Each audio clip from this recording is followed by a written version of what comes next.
As I've mentioned before, when I entered the seminary, in a lot of ways, it was a pretty challenging transition. I entered into a whole new lifestyle. I had to acclimate to the reality of college. I had to let go ideas of pursuing a girlfriend. And I left behind the best summer I ever had at that point at Camp Christopher and all the people that I got to know and love there. I remember having a session with my spiritual director, Father Loya, who was kind of the Yoda of the seminary.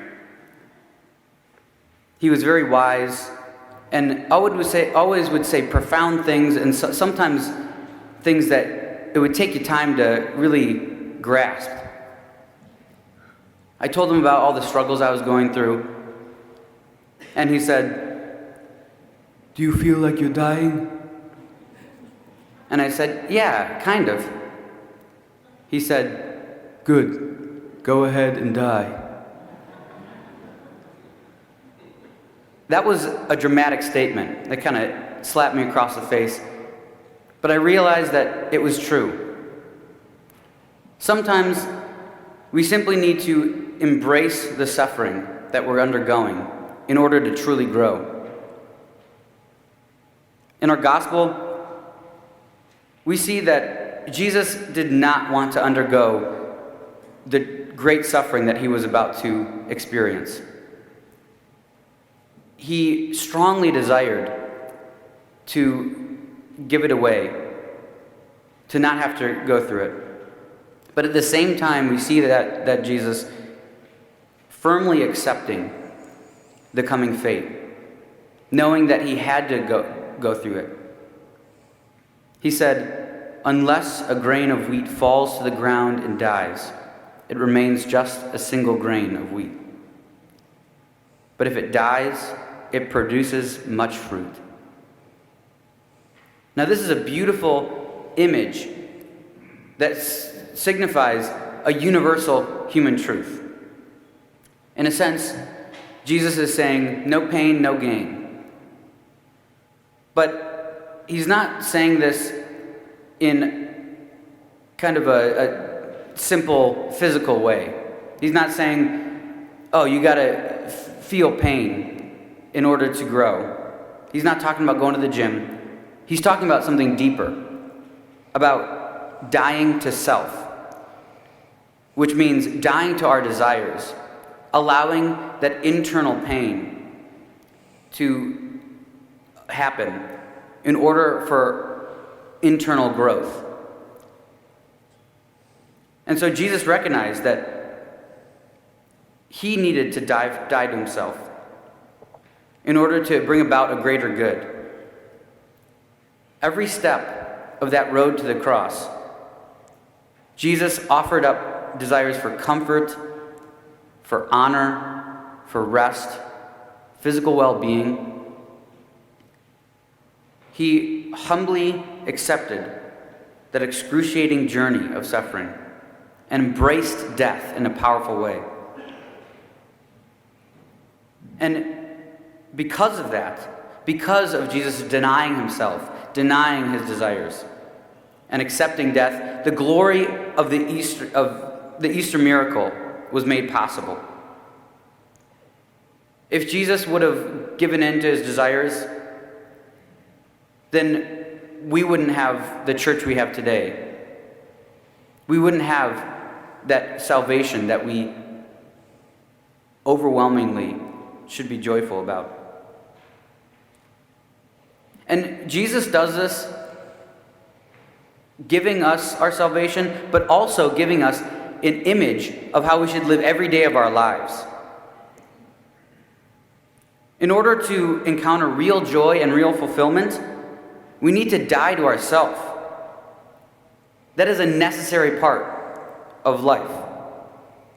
If we have a life in which we avoid suffering, then we won't have true fulfillment.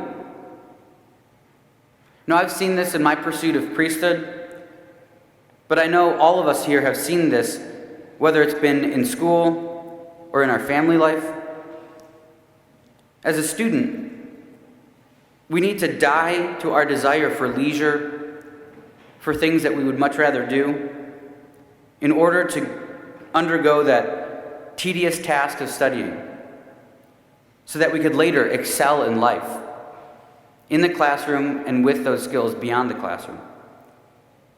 As a parent, and some of you are living this right now, you need to die to your desire for sleep, your desire for personal time. And that's difficult, but as a parent, you know you need to do that, to take care of your kids and really watch your kids flourish in a beautiful way. And now in Lent, this is the time where dying to self becomes the most apparent in our lives. Lent is really the time for us to learn how to die to ourselves. And this is, again, essential for Christianity. If we don't die, then we don't truly live. And so in these Lenten sacrifices, we are practicing this idea of dying to self. We die to our desires to accept greater virtue, to grow toward holiness in small ways and sometimes in big ways. You know, you might be giving up chocolate, you might be giving up TV, but those small acts of sacrifice build up to something greater. And we see this in the life of Christ. Obviously now we're building towards the climax of the story of Christ, where he undergoes the most powerful and profound sacrifice that we could ever imagine.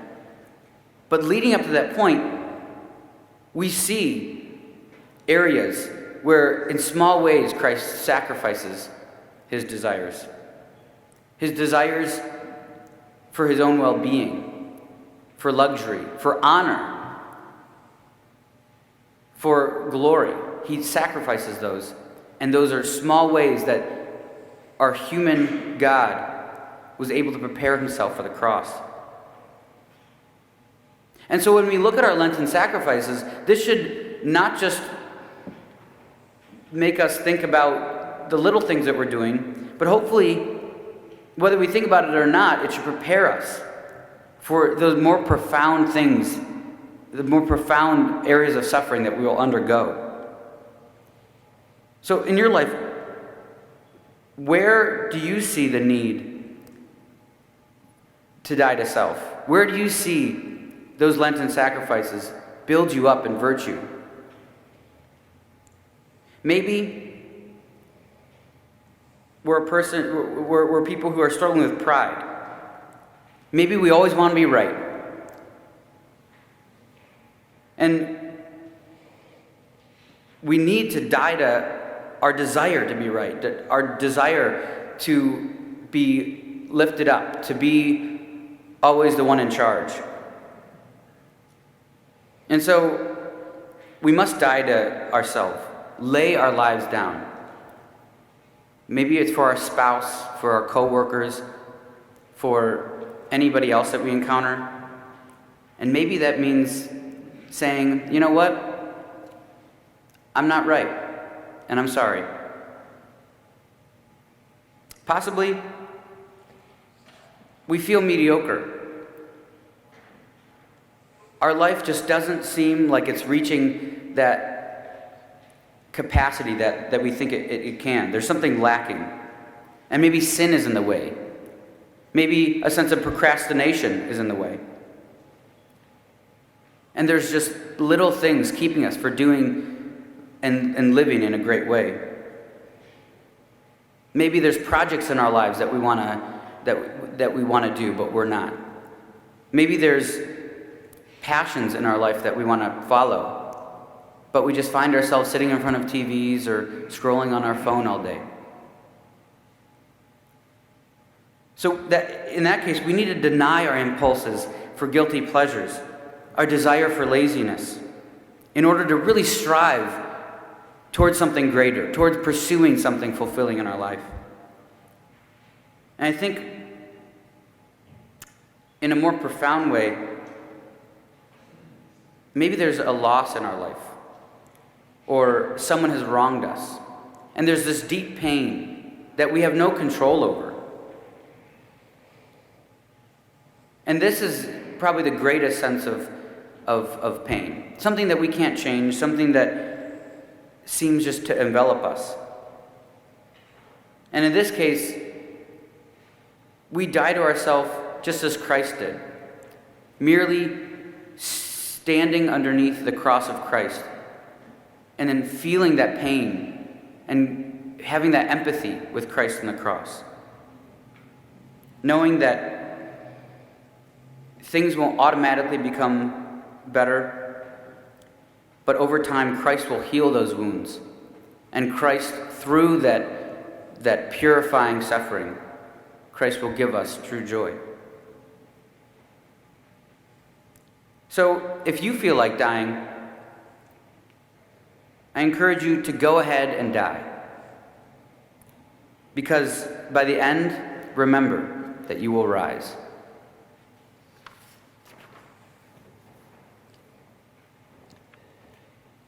And we always take a quiet moment to reflect on what we just heard, what we need to remember, what difference that can make.